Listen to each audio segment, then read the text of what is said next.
O Renato de Matteo, ele é filho, em primeiro lugar, pai de duas meninas, uma de 3 anos, uma de 14 anos, e está esperando o terceiro filho que chega esse ano, aí, o Domênico, que está chegando. Esse é o Renato de Matteo.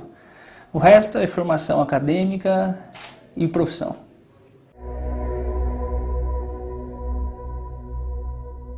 Minha formação básica foi Direito, sou advogado de formação. Depois me dediquei a Direito Público, uma especialização, outra em Economia Financeira, na Unicamp. E depois fiz um mestrado na Unesp, em Geografia, na Unesp Rio Claro. E depois dessa formação acabei me transformando em empresário e além de ter ocupado alguns cargos públicos no passado.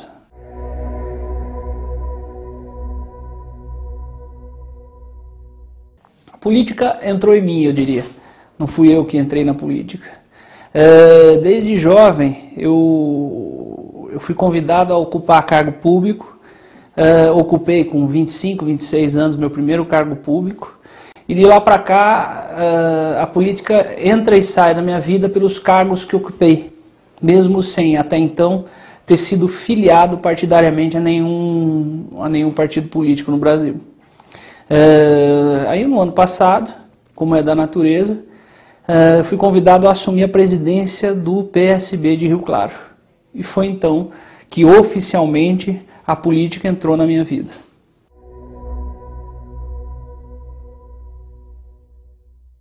Para que a gente precisa de um deputado federal?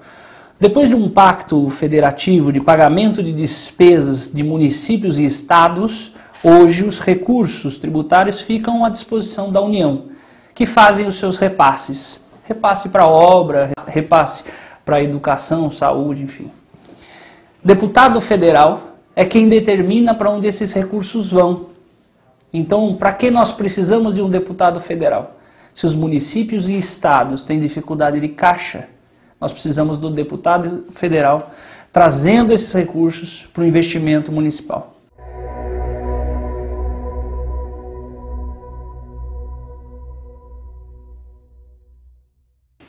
O Brasil de hoje, se a gente analisar em relação aos últimos 30 anos, nós precisamos ponderar algumas principais áreas: saúde, educação, economia.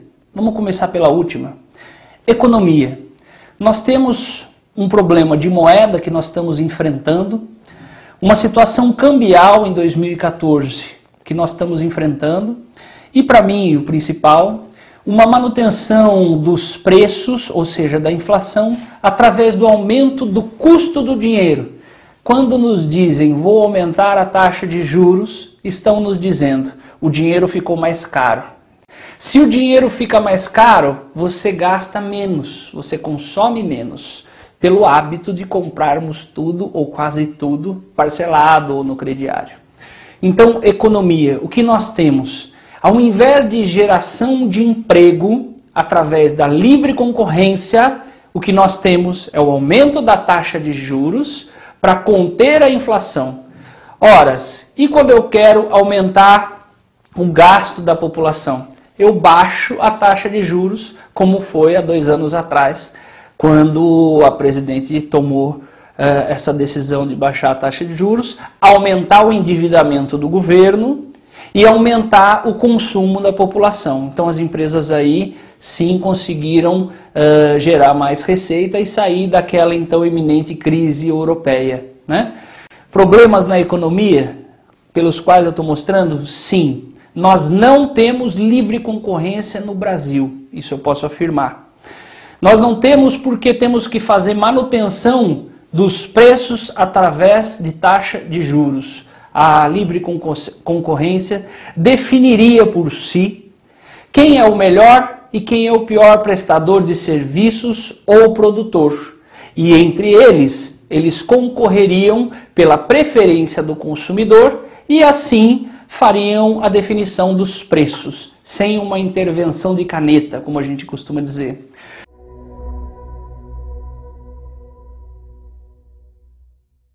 Nós temos hospitais prontos hoje que não tem equipamento e não tem médico para fazerem atendimento. Nós não podemos dizer que a nossa saúde está boa. Ainda hoje, em 2014, nós temos gente morrendo nos corredores de hospitais. Ainda hoje, em 2014, nós temos gente morrendo de câncer de mama no Brasil. Nós temos mulheres morrendo de câncer no colo do útero no Brasil. Nós temos gente morrendo de inúmeras doenças que em países efetivamente desenvolvidos, no sentido de desenvolvimento de saúde, nós não temos mais. Então a saúde no Brasil vai mal.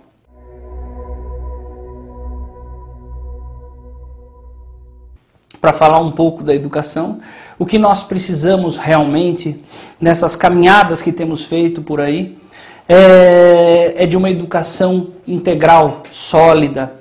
Nós precisamos de bons uniformes, nós precisamos de cartilhas. O que nós precisamos na educação é focar no futuro. Hoje nós focamos a educação do presente. É uma educação que já não combina mais com aquilo que o Brasil precisa. As manifestações mostram isso. Nós não podemos mais imaginar uma educação que só queira cumprir 25% do orçamento anual. Nós precisamos imaginar uma educação que realmente busque formar líderes, formar profissionais, formar empresários. Então o Brasil que nós estamos vendo, só dessas 3 áreas que eu coloquei, é um Brasil que precisa de reformas, é um Brasil que precisa de novidade.